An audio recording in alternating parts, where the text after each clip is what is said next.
again. Welcome back to the Digital Main Library. Today I'm going to show you how to use In Context High School. So remember from last time, we Googled Digital Main Library, we found this homepage, and then we scroll down, they're all alphabetical, until we see In Context High School, which is represented by the apple on a stack of books. One thing to note first is that there are other In Context databases that are near here. So as we're working in Context High School, if you're feeling like the content that you're finding here is just too basic, too low for you, then they also have an In Context College. You can use that one instead and see if you can find just that little bit more advanced information that you need. Especially if you're doing AP or advanced classes, In Context College might be a better choice. If you are finding that everything in Context High School is too challenging, it's too hard to read, it's too confusing, you need something more basic, there is this product called In Context Middle School that you are also welcome to use. It's your choice to choose the product that's going to be at your level. For most of us, it will probably be In Context High School, and to be honest, the interfaces look and work exactly the same. So no matter which database you're using, it's going to look very much like this. So we're in Context High School. All we do is put in the search box whatever it is that our topic is. So I'm going to use dogs because, as you know, that's my favorite sample topic because there's always information about dogs. When you search, if there's a lot of information on your topic, you will get to a homepage that looks like this with an overview that you can read more. This is like a basic beginning, like a Wikipedia type starter place. And then there's also all of this information, what's on this page. So 3 featured articles that they really wanted to highlight, 21 reference articles, there's audio files, biographies, magazines, newspapers, images, videos, websites, on and on and on. All of these are available for you here. So it's going to show you a few in the box, but in some cases there's a lot more. Like there's 339 images, it's showing you 2. If you click this here where it says 339, it will show you the rest. Reference is a really great place to start, and so that's where I'm going to go. So reference articles are like what you would find in a reference book, like the basic facts and information that you need. So right now, they're all here sorted by relevance, so it's telling us that it thinks the ones towards the top are the most about dogs of the whole list, but there's a lot of information here. Here's some things that you need to know as you're choosing which of these you want to click on. There's the title of the article here. That's where you would click to read the whole thing. This is just your search result.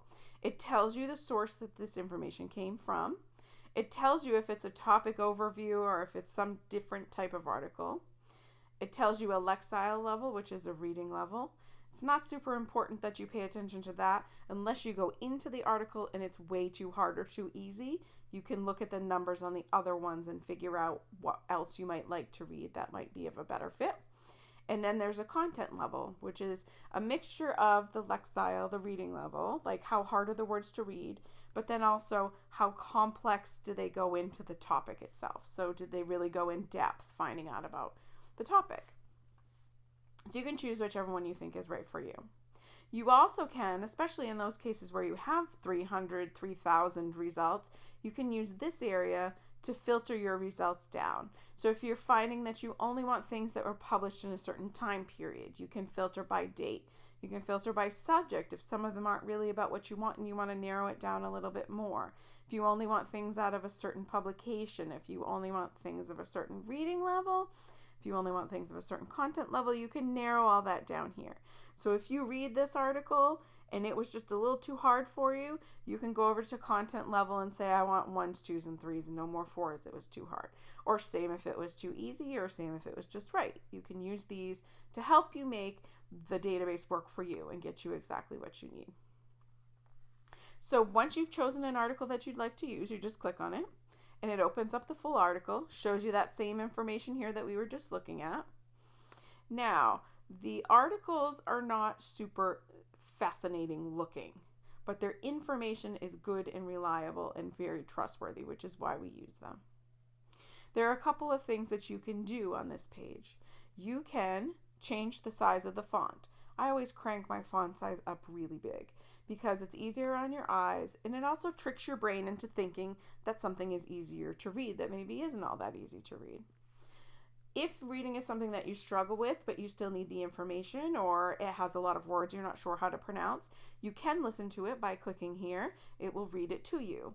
It's sort of a robot voice, but it's not unlistenable. You definitely could listen to it if that's the easiest way for you to get the information.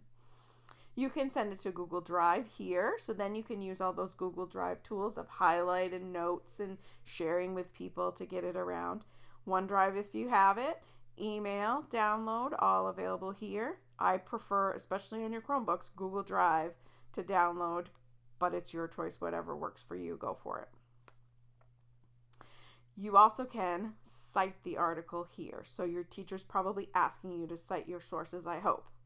It's super simple to do. You just click this button that says cite, you choose the format they told you they wanted, and you copy and paste this. What I like to do is have a new tab open where there's a document where I'm just plunking all my citations as I find them. Copy and paste, copy and paste, copy and paste, and then they're all right in there. And then I don't have to worry about going back and finding them later. Very easy to do. You also can email it from up here, download and print it from up here. If you want a link to this article for some reason, do not copy this link up here. It will not work for you later. You need to use this, which is called a persistent link. This link will always get you back to this page. That big long one in the search bar is not going to work for you later. And you can highlight and take notes on this page. It just doesn't save them, so it's not super helpful.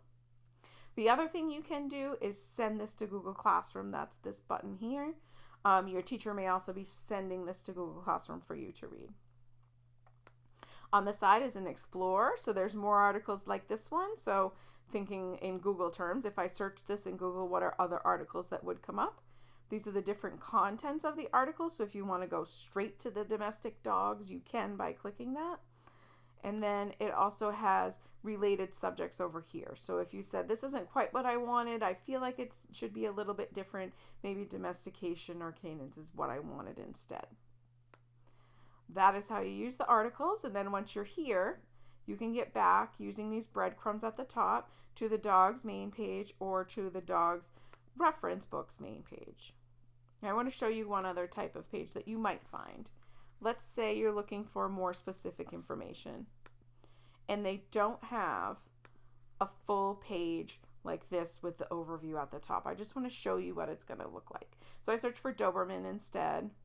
So it has a little bit less information than what I had before, but it's still got some images. It's still got a bunch of videos, audio files, magazine articles. So there's definitely information here.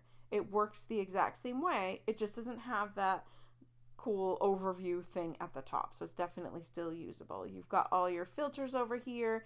You still can use all the different types of information. I just wanted to show you that it might look different, and that's okay. It's still absolutely usable. So that's Galen Context High School. Remember, the middle school and the college will work the same way, but just have different levels of content. And as always, you know where to find me. I'm more than happy to help you anytime. Happy researching.